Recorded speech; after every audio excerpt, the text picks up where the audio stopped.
NGO संस्था की website में एक स्टैटिक फिक्स वेबसाइट और एक डायनेमिक वेबसाइट में क्या अंतर है, इस पूरे वीडियो में हम स्टेप बाय स्टेप समझेंगे। स्टैटिक वेबसाइट में हमने कुछ पेजेस बनाए जिनमें डायरेक्ट हमारा लिखा हुआ कंटेंट है, फोटोज हैं, इमेजेस हैं।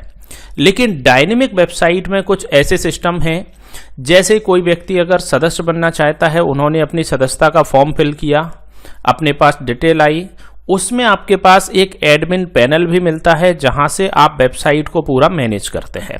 स्टैटिक वेबसाइट में चीजें फिक्स हैं, लेकिन डायनेमिक वेबसाइट में आपके पास एक एडमिन पैनल है और वहां से आप सभी चीजों को मैनेज कर रहे हैं। जैसे कि कोई व्यक्ति सदस्यता ले रहे हैं, उन्होंने अपनी डिटेल फिल की, उनकी डिटेल एडमिन पैनल पर आपको नजर आएगी। आपने देखा उन्होंने सदस्यता शुल्क पे किया, सदस्यता की जो भी डिटेल है बेसिक फिल किया।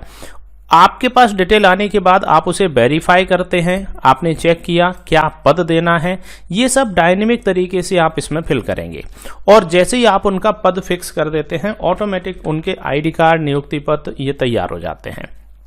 इसमें क्या होगा, जैसे कार्ड है इस डेट से इस डेट तक वैलिड होगा, कार्ड की वैलिडिटी डेट आपने डिसाइड कर दी, तो ये सब आप डायनेमिकली मैनेज करना चाह रहे हो यहाँ पर। अब जैसे आप देखते हैं, जैसे कई स्टूडेंट हैं, किसी ने अप्लाई किया, किसी सदस्य ने, उनका यहाँ पर एक आईडी कार्ड ऑटोमेटिक बना, उनका एक नियुक्ति पत्र ऑटोमेटिक बना। तो इससे फायदा क्या हुआ कि जो काम हमें अलग से मैन्युअली करवाना पड़ता था वो ऑटोमेटिक हमारे डायनेमिक सिस्टम ने तैयार कर दिया। आप जैसे ही डाउनलोड बटन दबाएंगे, वहां से एक पीडीएफ ऑटोमेटिक आपका तैयार हो जाता है। इसके अलावा कई सारे फंक्शन हैं जो हम डायनेमिक वेबसाइट में दे सकते हैं, जैसे कि अगर अप्लाई किया तो उसी कार्ड को डाउनलोड किया जा सकता है। आप संस्था के बारे में अपनी डिटेल अपलोड करिए, जैसे मैनेजमेंट टीम। आपके पास एडमिन पैनल में ऑप्शन होगा कि आप एडमिन पैनल से ही मैनेजमेंट टीम को अपलोड कर सकें। यहां पर आपने क्रिएट मैनेजमेंट पर क्लिक किया और जो भी मैनेजमेंट की डिटेल है ये आपने फिल की। अब जैसे ही आप ये डिटेल फिल करते हैं, ये सारी मैनेजमेंट टीम यहां शो होती है। यही डायनेमिक वेबसाइट का मेन लॉजिक है। यहां अपलोड किया और यहां दिख गया। इसी तरह से हमारे मेंबर्स कितने हैं वो यहां दिख जाएंगे, संस्था में कितने जुड़ चुके हैं। संस्था है तो संस्था के सर्टिफिकेट होते हैं, संस्था ने कुछ अचीवमेंट्स होते हैं, उनको कुछ अवार्ड्स मिले होते हैं, उनकी इंफॉर्मेशन आप अपलोड कर सकते हैं।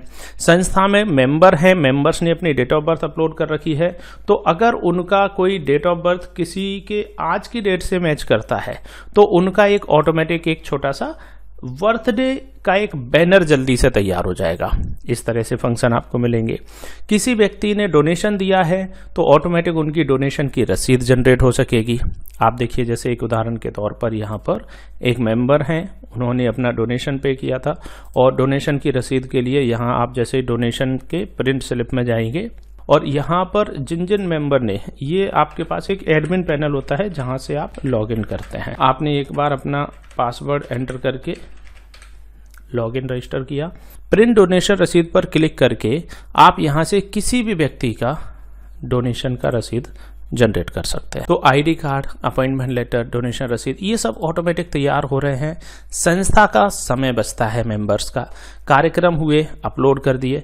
एक इम्पोर्टेंट फंक्शन है जैसे संस्थाओं में क्राउड फंडिंग सिस्टम। इसमें क्या होता है, किसी जरूरत के लिए किसी व्यक्ति को आवश्यकता है और उन्होंने कोई जानकारी अपलोड कर दी क्राउड फंडिंग के फॉर्मेट में। जैसे एक संस्था के बारे में किसी को हेल्थ इश्यूज है, उनके बारे में कुछ मैटर लिख दिया, इनको इतने अमाउंट की ज़रूरत है, इतना अमाउंट डोनेशन के माध्यम से लेना चाहते हैं, तो यहीं पर वो व्यक्ति डोनेशन के बारे में जानकारी को पढ़ सकें, कोई व्यक्ति डोनेशन दे सके, उस व्यक्ति के डॉक्यूमेंट्स यहाँ अपलोड कराए जा सकें, किस बारे में संस्था उनसे डोनेशन लेना चाहती है उसका कारण यहाँ लिख सकें, यहाँ पर कोई व्यक्ति उसी कारण विशेष के लिए अपना डोनेशन दे सकें।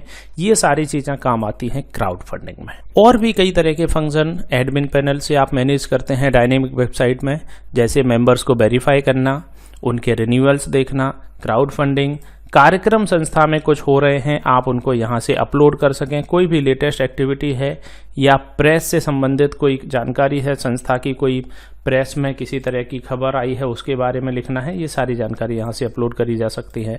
जो जानकारी आप अपलोड करेंगे वो वेबसाइट में यहाँ लेटेस्ट एक्टिविटी में नजर आएगी। कुछ अपकमिंग इवेंट्स जो संस्था में होने वाले कार्यक्रम है उनकी जानकारी अपलोड करना है। आप यहाँ अपकमिंग इवेंट में जाएंगे, न्यू इवेंट पर क्लिक करेंगे और यहाँ से आप अपकमिंग की जानकारी अपलोड करेंगे। ये सब जो आप एडमिन से अपलोड कर रहे हैं वो यहाँ एडमिन पैनल में जो अपलोड हुआ वो वेबसाइट के फ्रंट में नजर आता जाएगा। इसी तरह से इसमें दो तरह के लॉगिन भी हैं, coordinator login, manager login. Coordinator संस्था के एम्प्लॉय हो गए, उनको एक लॉगिन दिया जा सकता है, वो आम लोगों को जानकारी देंगे, नए सदस्यों को जोड़ेंगे। मैनेजर संस्था के ऐसे मेंबर हैं जो एडमिन के बिहाफ पर उनकी अनुपस्थिति में सदस्यों को वेरीफाई करेंगे, उनके कार्ड्स जनरेट कर देंगे। इस तरह से फंक्शन मैनेजर और कोऑर्डिनेटर के होते हैं। उसके अलावा संस्था के सर्टिफिकेट, संस्था के कोई अचीवमेंट्स, ये सब यहाँ से अपलोड किए जा सकते हैं। संस्था के खर्चों की जानकारी, संस्थाओं में कुछ खर्चे हो रहे हैं, जैसे कोई भी इवेंट के लिए आपने कितना खर्चा किया, आप उसका एक रिकॉर्ड इसमें रख सकते हैं। इस तरह के वेरियस फंक्शन आपको मिलते हैं। डायनेमिक वेबसाइट में कोई लिमिट नहीं है, आप फंक्शन अपने हिसाब से जनरेट कर सकते हैं।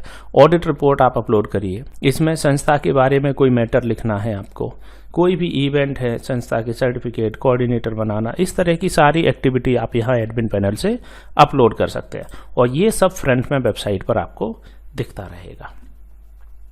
आप संस्था के किसी व्यक्ति को सर्टिफिकेट देना चाहते हैं, आप यहाँ पर जो मेंबर्स वेरीफाइड हैं आपके पास, उन सभी वेरीफाइड मेंबर्स पर क्लिक करके आप यहाँ से अलग अलग ऑप्शन, मेंबर अप्लाई, मेंबर्स का कार्ड डाउनलोड करना, रिन्यू करना, संस्था के बारे में, क्राउड फंडिंग, डोनेशन किसी ने दिया उनकी जानकारी, किन किन ने संस्था में डोनेशन दिया हुआ है उनके नाम, फोटो यहाँ दिखाए जा सकते हैं, इन्होंने डोनेशन दिया हुआ है, संस्था के फोटो गैलरी, ऑडिट रिपोर्ट, इस तरह के वेरियस फंक्शन डायनेमिक वेबसाइट में लगाए जा सकते हैं।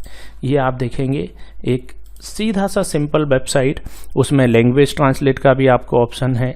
इसमें जो भी लेटेस्ट इवेंट हो रहा है उसके बारे में आप यहाँ पर स्क्रॉलिंग में लाइन में देख सकते हैं। यहाँ से आप अलग अलग भाषा में वेबसाइट को ट्रांसलेट कर सकते हैं। ये सभी फीचर्स संस्था को बेहतर प्रमोशन में हेल्प करते हैं। इसमें कांटेक्ट के लिए आपके पास कॉलिंग या व्हाट्सएप का नंबर है, यहाँ से कोई भी व्यक्ति संपर्क कर सकते हैं। ये सारी चीज़ें आप यहाँ पर देख सकते हैं। बाकी स्टैटिक वेबसाइट में वही है कि हमारे पास नंबर ऑफ पेजेस हैं, सभी में अपना अपना मैटर है, लोग अपनी जानकारी देख रहे हैं, संपर्क कर रहे हैं, निकल जा रहे हैं। लेकिन इसमें एक इंटरेक्टली जुड़ाव नहीं है कि व्यक्ति आए, हमारे रेगुलर इवेंट्स देखे, हमसे जुड़े, हमसे आईडी कार्ड ले, वो सारे फंक्शन डायनेमिक में मिलते हैं। इसको अभी हमने हिंदी में कन्वर्ट कर दिया था, इसलिए लैंग्वेज बदल गई।